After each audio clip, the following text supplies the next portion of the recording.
গা ছমছমে রাতের কিছু ভয়, কিছু রহস্য, কিছু রোমাঞ্চ দিয়ে ঘেরা আমাদের এই বিশেষ নিবেদন অন্ধকারের গল্প। আমাদের এই পডকাস্ট চ্যানেলে সকল শ্রোতাদেরকে স্বাগত জানাই। আজকের গল্প দরজার আড়ালে কে। গল্পের রচয়িতা তথাগত সান্যাল, গল্প পাঠে সৌম্যদীপ, তথাগত, পৌলমী এবং টিপু সুলতান। শুরু হচ্ছে আমাদের আজকের গল্প দরজার আড়ালে কে।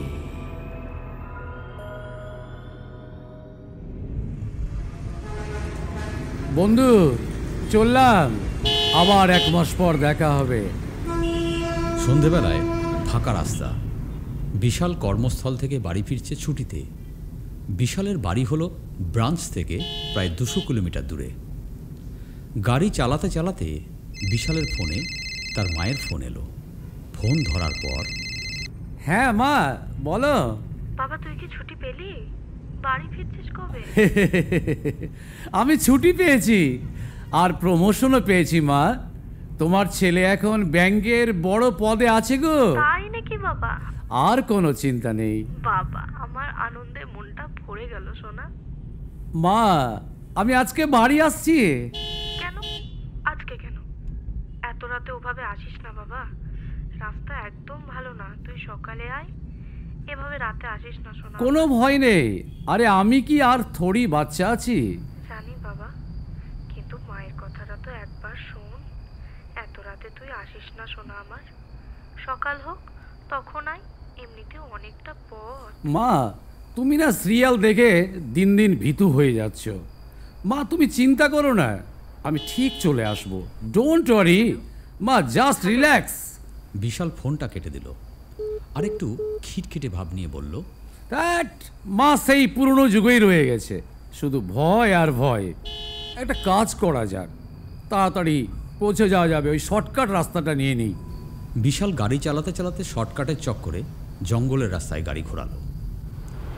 রাত তখন 12:30। বিশালের গাড়িটা হঠাৎ করে খারাপ হয়ে গেল।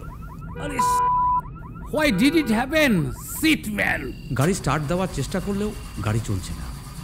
কার্বোরেটর থেকে পোড়া গন্ধ পাচ্ছে বিশাল। গাড়ি থেকে নেমে বোনেট খুলে দেখছে পুড়ে গেছে। বিশালের মাথায় হাত। এবার মেকানিক পাই কোথায়? দূর দূর অবধি শুধু জঙ্গল আর রাস্তা। সিট, গাড়িটাকে আজকেই খারাপ হতে হলো।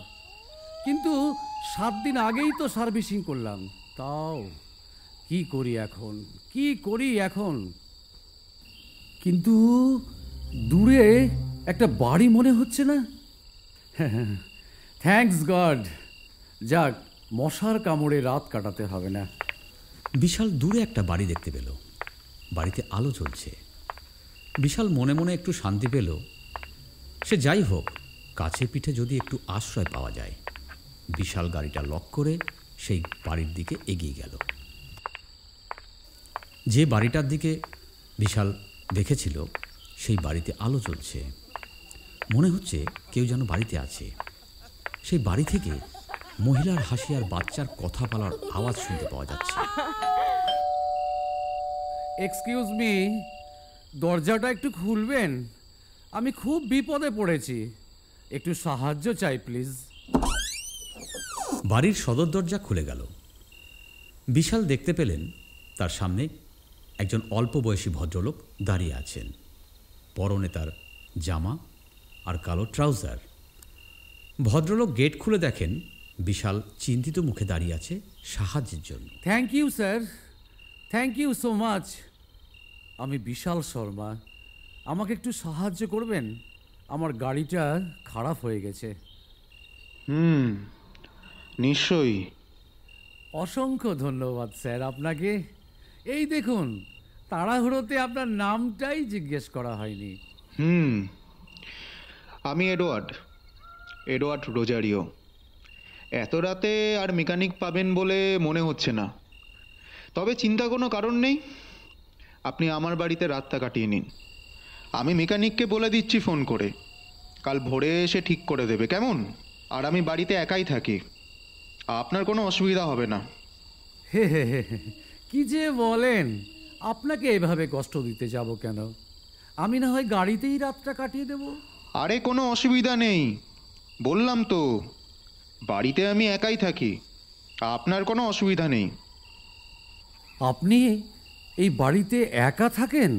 হ্যাঁ, কেন ভয় পাচ্ছেন নাকি যে আমি ডাকাত বা ভূত ভেবে? না না না, কি যে বলেন। কিন্তু আমি বাইরে থেকে শুনতে পেলাম একজন ভদ্র মহিলার আর এক বাচ্চার আওয়াজ। আসুন আসুন, ভেতরে আসুন। ব্যাংকের লোক তো, সারাদিনের কাজের চাপের জন্য মাথায় ভুলভাল জিনিস ঘুরছে।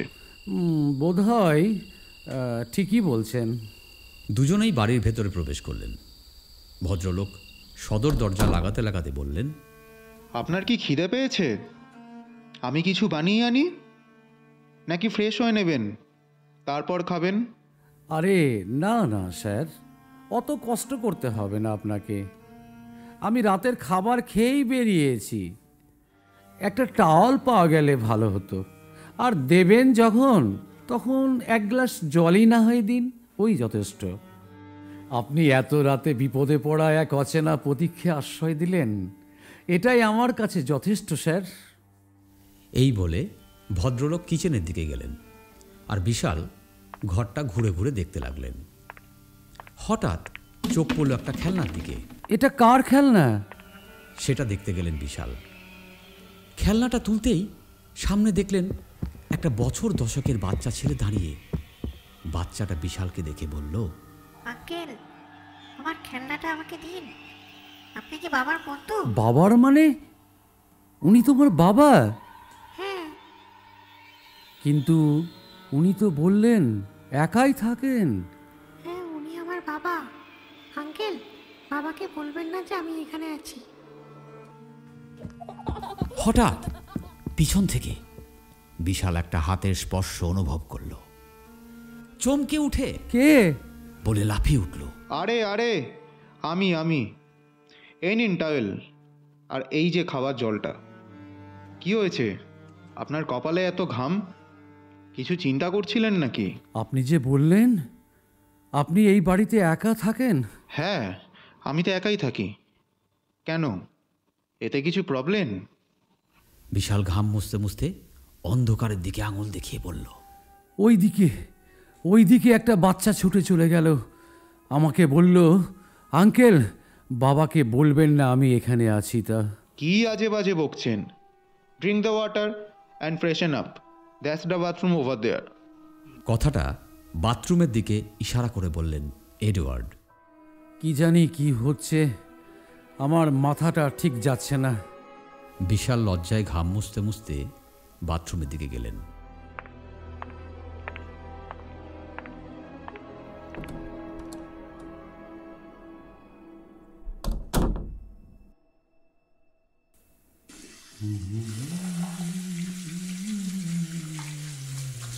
বাথরুমের আয়নাতে মুখ ধুতে ধুতে বিশাল লক্ষ্য করল ওনার দিকে কেউ একজন দাঁড়িয়ে।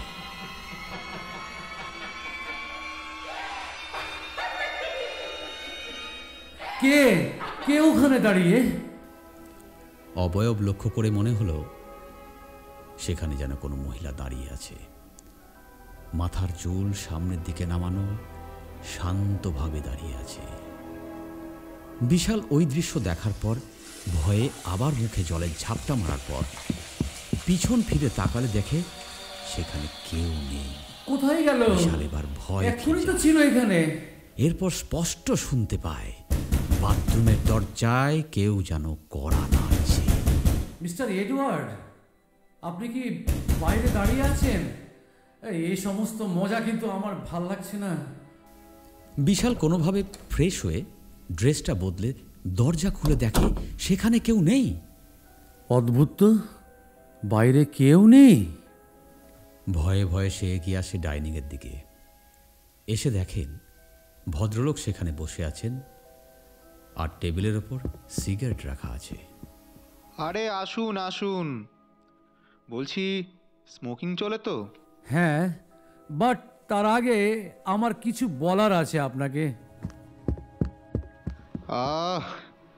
ধীরে ধীরে, কুল কুল। সব শুনবো। আপনি এখানে বসুন। আর এত ভয় পাচ্ছেন কেন এভাবে? কিছু দেখেছেন নাকি? বিশাল প্রচণ্ড ভয় পেয়ে দৌড়ে সেখান থেকে এসে হাঁপাতে হাঁপাতে কাঁপা কাঁপা স্বরে বললেন, হ্যাঁ হ্যাঁ, বাথরুমে কেউ আছে। একটা মহিলা কোণার দিকে চুপ করে দাঁড়িয়েছিল, তারপর হঠাৎ করে কোথায় চলে গেল। নিন, একটা ধরিয়ে নিন। আপনার মাথা আজকে কাজ করা বন্ধ করে দিয়েছে। হ্যাঁ দিন। সিগারেটটা ধরিয়ে বিশাল একটু স্বস্তির নিঃশ্বাস ফেললেন। এডওয়ার্ড বললেন, জানেন, বড্ড একা লাগে। বলুন, শুনছি। আগে আমি কত খুশিতে থাকতাম, আর এখন এই বাড়িতে একা যেন নরক যন্ত্রণা। আমার ছোট্ট ছেলেটা Draco, a piece of my heart and my love, Lilith. ড্রেকোর বার্থডে ছিল আজকের দিনে, 2023 সালে। ফুল ফ্যামিলি মিলে আমরা গাড়ি নিয়ে আসছিলাম। বৃষ্টির সময় রাস্তায় গাড়ি স্লিপ করে গেল, আর ব্যালেন্স হারিয়ে সোজা গাড়ি মারলাম একটা বটগাছের ধাক্কা। আর ব্যাস। একটু থেমে এডওয়ার্ড আবার বললেন, ওয়াইফের ছিন্ন ভিন্ন দেহ আর ছেলের বডিটা মর্গের মধ্যে দেখে আমি ভেতরে ভেতরে মরেই গেছিলাম। তারপর আর সেই থেকে আপনি একা, তাই তো? It's okay sir. লাইফে প্রবলেম কখন আসে কেউ বলতে পারবে না, আমি একা নই, আমি একা নই। What nonsense! আমাকে মাথা খারাপ বলছিলেন, আর এখন নিজে নিজে ভুলভাল বকছেন যে আপনি একা নন। ওরা আছে, ওরা কথা বলে আমার সাথে, ওরা আমার সাথে খায়, থাকে, ঘুমায়। দেখুন, আপনি কি আমাকে ভয় দেখাতে চাইছেন? শুনুন, তাই যদি হয় আমি এক্ষুনি বেরিয়ে যাচ্ছি। না না না না, বেরোবেন না। আমার মাথা ঠিকই আছে, আর আপনি যেগুলো দেখেছেন তা সব সত্যি।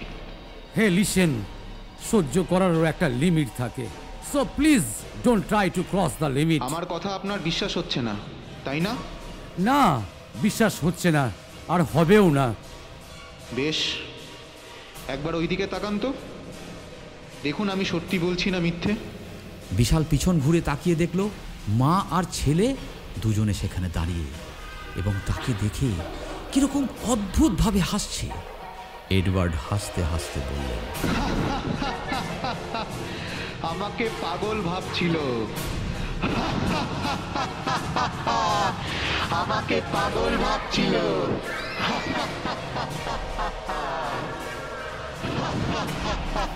চারিদিকে একটা অদ্ভুত অট্টহাসি, যেন মনে হচ্ছে কোনো মৃত্যুর ছায়া বিশালকে গ্রাস করতে আসছে। এ কি করে সম্ভব? আমাকে ছেড়ে দিন, আপনারা আমাকে ছেড়ে দিন। বিশালের মাথা ঘুরতে শুরু করেছে। বিশাল এক লাফে দৌড়ে ঘরে গিয়ে দরজা লাগিয়ে দেয়। প্রচণ্ড ভয়ের কারণে হাঁপাতে হাঁপাতে বিশাল ঘরের কোনায় গিয়ে বসে বাড়িতে ফোন করার চেষ্টা করছে, কিন্তু নেটওয়ার্ক খারাপ থাকার কারণে কলটা যাচ্ছে না। বিশালের তখন মনে পড়ে গেল মা বারণ করেছিলেন রাতে ফিরতে, আর হাইওয়ে ছেড়ে সে কেনই বা শর্টকাট নিতে গেলে জঙ্গলের রাস্তায়। এরপর হঠাৎ করে সব চুপচাপ, চারিদিক নিস্তব্ধ। বিশাল আস্তে আস্তে উপরের দিকে তাকালো। উপরে তাকিয়ে দেখতে পেল মহিলাটা উপরে পা আর নিচে মাথা করে বিশালের দিকে তাকিয়ে জোরে চিৎকার করলো। আর সেটা দেখে বিশাল চোখ বন্ধ করে চিৎকার করে মূর্ছা গেল।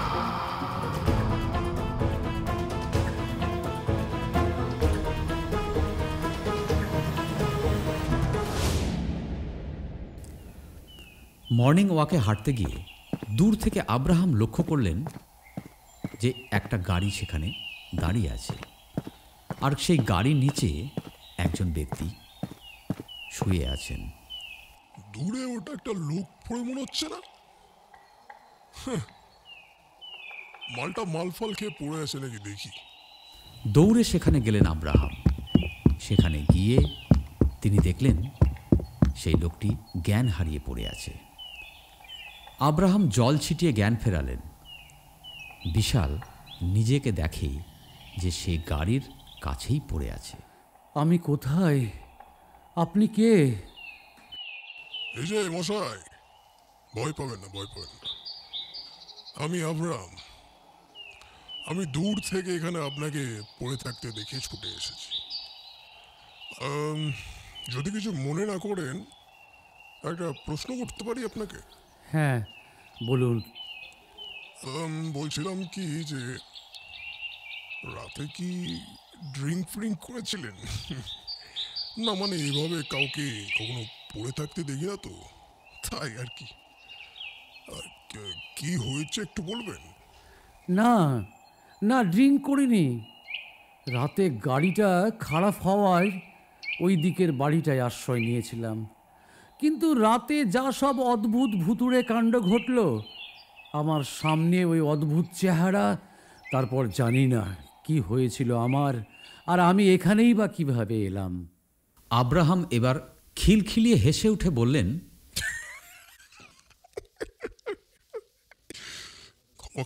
ক্ষমা করবেন, হাসিটা না চেপে রাখা গেল না। এখানে দূর দূর অবধি কোনো বাড়ি নেই। কই দেখি, উঠুন।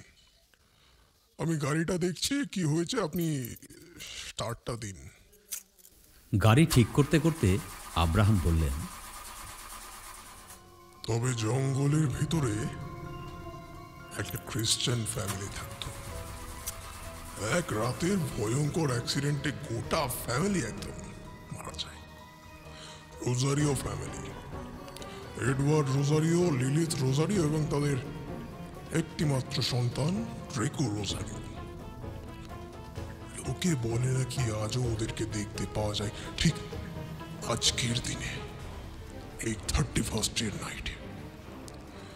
আপনি যা দেখেছেন তা মিথ্যে নয় আমি জানি, কিন্তু আশ্চর্য লাগছে আজও অবধি কেউ বাঁচতে পারেনি।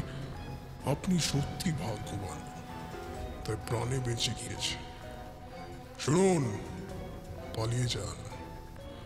আর আরেকটা কথা মাথায় রাখবেন, পেছন ঘুরে তাকাবেন না। কথাগুলো শোনার পর অজানা আতঙ্কে কোনো মতে গাড়িটা স্টার্ট দিয়ে সেখান থেকে চলে যেতে যেতে বিশাল লুকিং গ্লাসের দিকে তাকিয়ে ভয়ে চমকে গেলেন। জানালা থেকে মাথা বের করে পিছনের দিকে তাকাতেই তিনি যা দেখলেন তা দেখে ভয়ে নিয়ন্ত্রণ হারিয়ে সোজা গাছে সজোরে মারলেন ধাক্কা, আর তখনই সব শেষ।